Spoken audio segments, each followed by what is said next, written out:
working was interrupted by Extinction Rebellion protesters last week. Remember, they climbed trucks parked at Parliament House entrances and glued themselves to fences, urging politicians to declare a climate emergency. It was really highbrow stuff.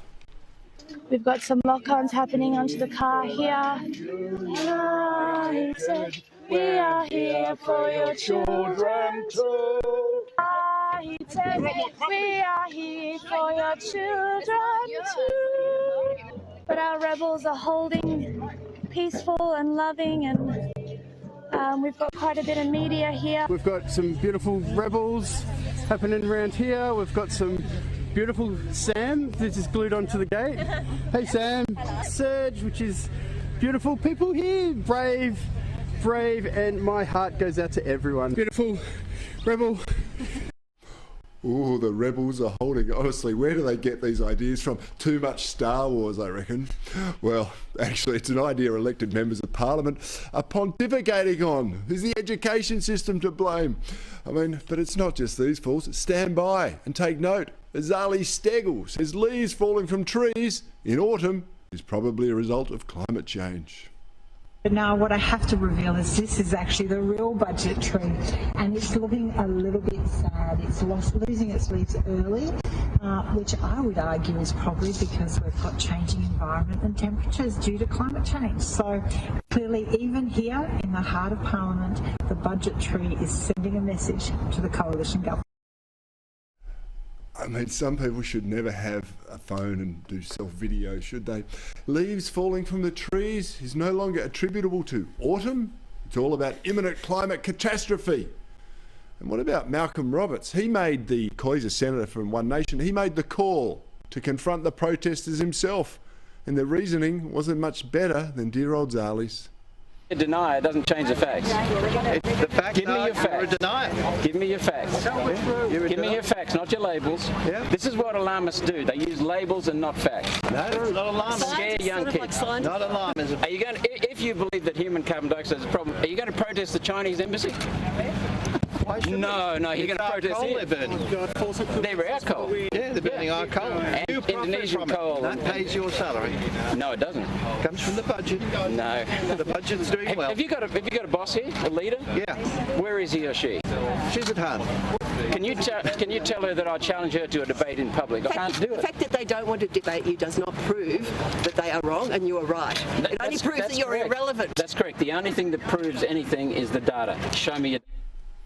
Now, that's the best sort of leader, the one that stays home while the forces of goodness go out and make the claim. Anyway, the forces of goodness, as they'd like to portray themselves, have public enemy number one in their sights. That's Craig Kelly for Climate Alarmists, and he joins me now. Craig, Parliament, it's a shenanigans, isn't it, when these people can glue themselves to the streets and climb on trucks and block the regular goings-on in Parliament House? Well, Corey, we had the Extinction Rebellion cult, and it is a cult. It's a brainwashed cult down there in Canberra last week. But look, we might laugh at those people, but the reality is, climbing, not all these cultists wear the red robes. There's just as many people sitting inside that House of Representatives chamber, both on the Labor side and also the coalition side, that are also members of this cult, but they just don't wear the red robes. They have exactly the same flawed ideology. They believe in the same failed prophecies. And they are actually the ones, Corey, implementing the policy that are appeasing these people. Yeah, it's quite amazing stuff, Craig. What did you make? You may have heard my opening editorial, but that solar panels in China, which are designed to save the planet and protect us all from the evils of coal, have been made by under forced labour by Uyghur slaves. So should the Greenies be backing saving the planet or saving humanity from the oppressive communist regime? Remember, Corey, it's something like 95% of the solar panels imported into this country come from China. And we're still paying billions of dollars of subsidies that get added to everyone's electricity bill in hidden green taxes to pay for those subsidies, which subsidises the importation from China. And meanwhile, what is China doing? They're laughing at us, as they built last year. They built more coal-fired power stations in last year in China than the entire number of coal-fired power stations in Australia. And they have on their drawing boards under development and planning 10 times more our total coal fleet, as we think we're going to sort of save the world by closing down Liddell coal-fired power station. And this is the danger of this cult, Corey, because everything...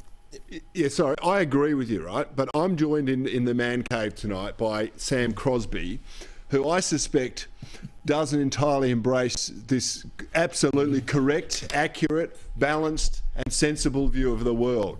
Sam, how are you going to respond to Me, this? every major corporation, every scientist, you name it. Rubbish. We're in the Every crazy scientist. mainstream side. Rubbish. Oh, mate, come on, Mate, Craig. there are We've been thousands around of this scientists merry-go-round around before. the world. I'll name it. Australia's Professor Ian Plimer, to start with one, that says this is a complete nonsense, and all this alarmist about a climate emergency is just complete tosh. All right, what about this, Sam? What about this? You had Zali out there with her alarmist leaves are falling off trees. I was in Parliament for 14 years, nearly 14 years. The leaves fell off that tree every single year, I can tell you. But wasn't fossil fuels meant to be causing global warming? Oh, God. And yet, if it's global warming, why have the trees falling off the leaves apparently earlier, which is generally caused by cold? Yeah, I'm not. If you brought me here to argue for Zali Steggall and the Extinction Rebellion, then you got the wrong guest. Okay.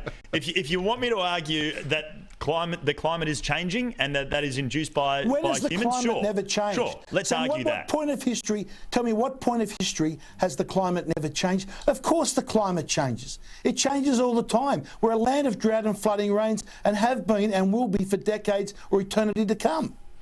This is hardly revolutionary science. You know, they can track the level of CO2 going up, and it's pretty directly correlated with a warming global. Rubbish. Complete and until you utter go back rubbish. hundreds and thousands of years, and then it's not Nonsense. But, okay, we're not going to solve this tonight. Don't right? you have Sam, don't you have solar panels on your house at home, Corey? Actually, no. I've sold my house, and so. But you had solar panels. You put solar panels on your last house. But that's got nothing to do with saving the climate. It's about saving the electricity bills. Because what's happened is people like me who can afford to put solar panels on. Where were they made? Right. Where were they made? Well, they were actually made in Adelaide. To be honest, okay, there's a there you go. manufacturer down there, Tindo Solar. Thank you very much for the free plug for Tindo. But this is the point, that people who have money are able to afford it, and the people who can't afford the outrageous electricity bills brought on by stupid government policies like subsidising solar panels and blowing up coal-fired power are the people, the working class people. You're doing a disservice to them. But we're not going to solve this tonight. Craig, I want to go back to you for a second. Parliament House, right? Protests are part and parcel of the thing. Did this protest by the Extinction Rebellion lunatics, was it out of order, blocking people from doing their jobs? Look, Corey, it just makes you realise what nutcases these people are. They're denying the evidence. They're denying the science. They've been completely brainwashed. All of the prophecies that they've been told, sucked into joining this cult, are simply not coming true. Every single prophecy that they've made that has sucked them in about dams that would never fill again, we were told here. This never-ending increasing temperatures we've been told about, increasing storms and cyclones. Not one single of these prophecies are coming true. Yeah, but here's my point, Craig.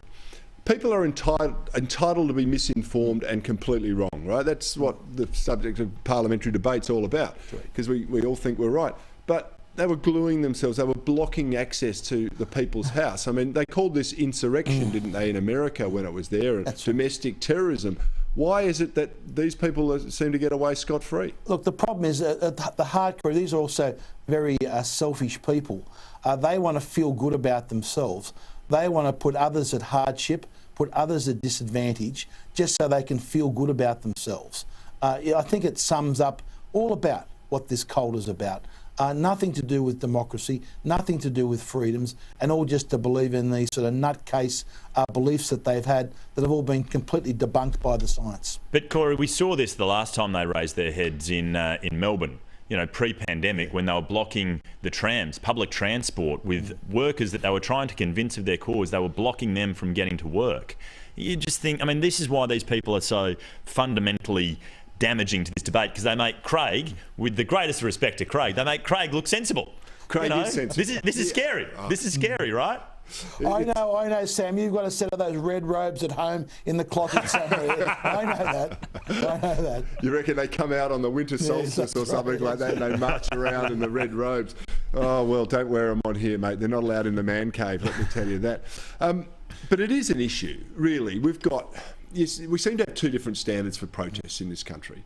That it's okay for the left wing, the hard left, to go out, be violent in the case of Antifa and various other things, to glue themselves and disrupt people's lives, whereas others who may be having a peaceful march for whatever issue it will be. I disagree that we have two different standards. I disagree that we should have two different standards. Violence should always be, that's the red line. Yeah, but okay. I don't care what your cause is. If you have an anti-abortion rally, for example, and people march in the street, they're labelled as extremists. The Climate Extinction Rebellion crowd are labelled as some sort of a virtuous... They're extremists. Cult. Well, they're nuts. They're extremists. They're both extremists.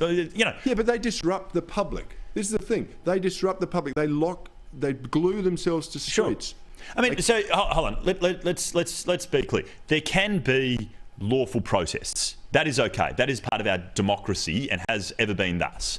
And that's fine. What's not fine is that red line that I was talking about is violence. And I don't care what the cause is that you're advocating and articulating. As soon as you cross that line, then you are an extremist. And, game over. You lose the argument. So that was like, Craig, and I'm going to thank you in a second, that was like when the unions invaded Parliament House and used violence. Is that right? Yes. Yeah, look, it's not only violence, it's also about blocking people about going about their everyday work. People just trying to earn a living and are putting food on the table for their family. When these people get in and block them and put them in traffic jams for hours long, or block access of ambulances to hospitals, that's when it's over the top. And that's where we've seen over recent years double standards. Where it's been protesters, we've seen the use of police using kettling tactics in Melbourne about protesters just demonstrating for freedom, and yet we've seen the same Melbourne police taking the knee to the the BLM protests. Yeah. There's been different standards, Corey. There's lots to talk about. Craig Kelly, you are a champion. I love having you on the show, and Thanks, Corey. we'll talk again in the next couple of weeks. Thanks. Thanks very much.